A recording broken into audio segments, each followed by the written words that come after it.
இறையேசுவில் அன்பார்ந்த சகோதர சகோதரிகளே, திருவிவிலியம் அறிவோம் பகுதியில் இன்று நாம் திருவிவிலியத்தின் சிறிய இறைவாக்கினர்களின் நூல்களின் ஒன்றான யோவேல் நூலை பற்றி சுருக்கமாக அறிந்து கொள்வோம். நூலின் பின்னணி. இந்த நூலின் ஆசிரியர் பெத்துவேலின் மகனாகிய யோவேல் என்பவர் ஆவார். 3 அதிகாரங்கள் மட்டுமே கொண்ட இந்த நூல் ஆண்டவருடைய நாள் மற்றும் மனம் திரும்புதலை பற்றி ஆழமான செய்தியாக நமக்கு எடுத்துரைக்கின்றது. யூத தேசத்தில் ஒரு பயங்கரமான வெட்டுக்கிளி பெருந்தொற்றும் மற்றும் வறட்சி ஏற்பட்ட போது இந்த செய்தியானது அறிவிக்கப்பட்டது. தேசம் முழுவதும் விவசாயம் அழிந்தது.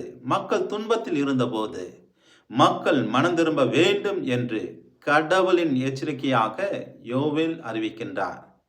நூலின் பிரிவுகள். இந்த நூல் 3 பிரிவுகளாக பிரிக்கப்பட்டுள்ளது. 1. வெட்டுக்கிளியும் அழிவும். அதிகாரம் 1. முதல் அதிகாரத்தில் வெட்டுக்கிளிகள் தேசத்தை எப்படி முழுமையாக அழித்தன என்பதை இப்பகுதியில் யோவேல் விவரிக்கின்றார். இந்த அழிவு எதிர்காலத்தில் வரப்போகும் பெரிய நியாய தீர்ப்பின் ஒரு முன்னோடியாக காட்டப்படுகின்றது. இதனால் மக்கள் உபவாசம் இருந்து கடவுளை நோக்கி மனம் திரும்ப வேண்டும் என்ற அழைப்பானது விடுக்கப்படுகின்றது. பிரிவு 2. ஆண்டவருடைய நாள். அதிகாரம் 2. 2ஆம் அதிகாரத்தில் ஆண்டவருடைய நாள் பற்றி விரிவாக எடுத்துரைக்கப்படுகின்றது.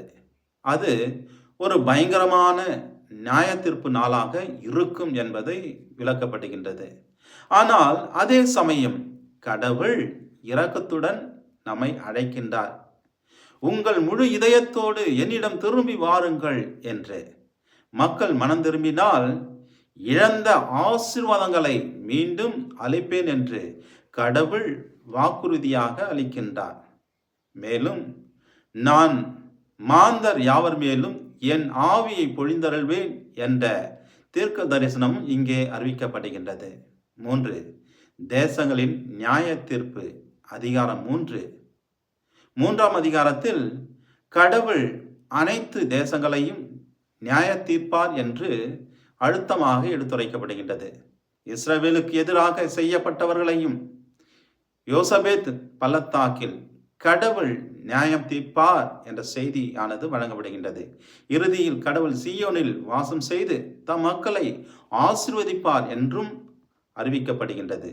யோவேல் நூல் நமக்கு சொல்லும் முக்கியமான செய்தி, நெருக்கடியான சூழல் நம்மை கடவுளிடம் திரும்பி வர அழைக்கின்றது. உண்மையான மனம் திரும்புதலால் கடவுள் நாம் இழந்த ஆசீர்வாதங்களை மீண்டும் அவர் ஆவியிலே வழங்குவார் என்பதாகும். ஆகவே நாம் மனம் திரும்புவோம், நாம் இழந்த ஆசீர்வாதங்களை மீண்டும் பெற்றுக்கொள்வோம். இந்த நூலை பயன்படுத்துவோம், இறைவனுடைய ஆசீர்வாதங்களை பெறுவோம்.